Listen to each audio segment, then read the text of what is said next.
एवढे लोक हजर होते, का नाही कोणी पुढे आलं? त्यात काय पोलिसांनी काय प्रत्येक माणसा मागू भरायची अपेक्षा आहे का? आजपासनं कोणत्याही विक्रेत्याला आज रस्त्यावर फुटपाथवर विक्रीला आता बंदी घालण्यात आलेली आजपासनं. ही घटना अतिशय गंभीर आहे, दुर्दैवी आहे. पण मला याचं आश्चर्य वाटलं की भर चौकात झाल्यानंतर तिथं स्थानिक ठीक आहे कारवाई होईल. आज गुन्हेगारीचं बिमोड करण्यासाठी आपले जिल्ह्याचे पोलीस अधीक्षक हे आता पूर्णतः सरसवलेले आहे. त्यांना पूर्ण स्वातंत्र्य दिलेलं आहे. कुठल्या राज्याचा असा आक्षेप नाही आहे. जिल्ह्याची गुन्हेगारीचं सबळ उच्चाटन झालं पाहिजे ही आता अपेक्षा आहे आणि त्या दृष्टीने ते कामाला लागलेले आहेत. शिर्डीच्या प्रकारामध्ये मात्र आजपासनं कोणत्याही विक्रेत्याला आज रस्त्यावर फुटपाथवर विक्रीला आता बंदी घालण्यात आलेली आजपासनं.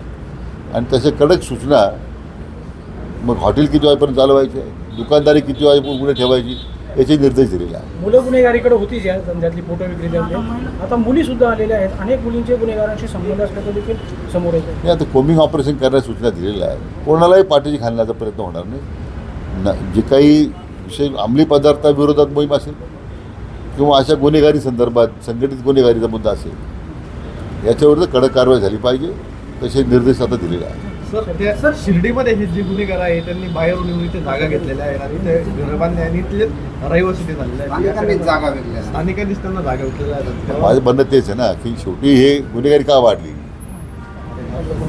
आपल्याच लोकांनी स्थानिक लोकांनीच त्यावेळी गुन्हेगारी म्हणून नसेल परंतु गावा शिर्डीत लोक येतात जागा मागतात माणुसकीच्या दृष्टीने दिली असेल जागा परंतु ते गुन्हेगारीकडे वळलेले आहे ते सुद्धा त्या स्थानिक लोकांना माहीतच होतं ना.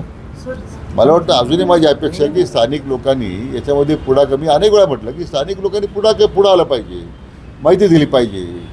त्या लॉजेसमध्ये काय चालतं आहे, अल्पवयीन मुलींचा वापर होतो का, मागे आपण काही कारवाई केल्यामुळे थांबलं आहे आता. पण असं आहे की हा जनतेने सुद्धा याच्यामध्ये प्रशासनाला सहकार्य करावं अशी मला त्यांना नेहमीच मी विनंती केलेली आहे. सर पोलीस प्रशासनासोबत तुमची बैठक झालेली आहे, काय त्यांना निर्देश दिलेले आहेत आणि काय कारवाई चालू आहे? नाही म्हणून जी काही कायदेशीर कारवाई करायची ते करतील. गुन्हेगारीचा बिमोड झाला पाहिजे, अंमली पदार्थाचं समउच्चाटन झालं पाहिजे, संघटित गुन्हेगारी जर एकत्रपणे या पद्धतीने काही किंवा आता परवा ज्या कारवाई झाल्यात अनेक ठिकाणी जवळजवळ 7-8 जिल्ह्यामध्ये काही 7-8 ठिकाणी गावठी कट्टे सापडले. आता कट्टे तर सरास या जे नेवासा कनेक्शन होतं मागचं वाळूचं श्रीरामपूर कनेक्शन आहे ते आता शिर्डीपर्यंत लोण आलं आहे.